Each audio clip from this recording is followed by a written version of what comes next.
Some places feel wrong from the moment you enter. This story was sent in by a former art student who lived in Hackney, East London. She thought she'd found the perfect studio flat above an old bakery. Cheap rent, decent commute. But what she moved into wasn't just a flat. It was a place that kept secrets, and whispered them at night. My name is Amelia Thomas. In 2014, I was a second-year art student at Central St. Martin's. When I found a studio flat for under £600 in Hackney, I couldn't believe my luck. The place was old, wood-paneled doors, yellowed paint, and the constant smell of bread from the bakery downstairs. But it had character. I moved in with only a few bags, a sketchpad, and my laptop. The first night, I barely noticed anything strange. Maybe the occasional creak. Maybe the air was just heavy. But that changed on night 2.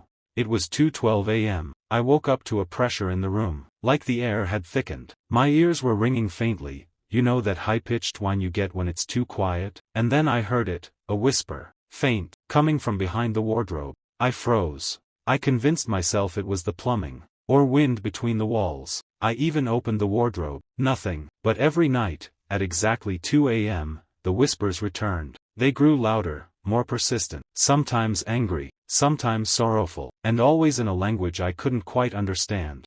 The fifth night, I was desperate for proof. I downloaded a sound recording app and left my phone running overnight. The next morning, I scrubbed through 6 hours of static. But at 2:03 a.m., there was 1 second of clear audio. A whisper. Just one sentence. Get out. That's when I called my landlord, Mr. Fenton. He was, oddly calm. They usually stop after a while, he said. You're not the first to complain. No apology. No surprise. Just that. That same day, I visited the Hackney archives and looked up the building. In 1972, the flat had been involved in a domestic case.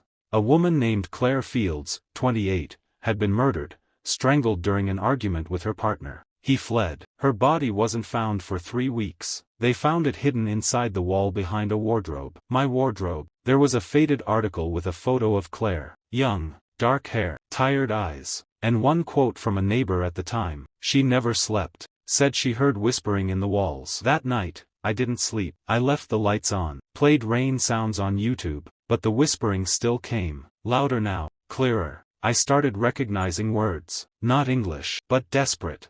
Begging. I moved the wardrobe, and behind it, I found a thin line in the plaster. A sealed panel. I ran out of the flat that night with nothing but a backpack.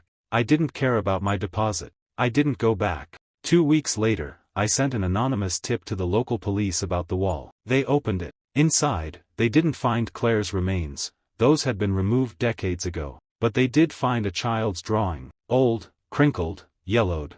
Done in pencil and red wax crayon. It showed a woman crying in front of a wardrobe. And beneath it, scrawled in childish handwriting, "She won't sleep, she just whispers."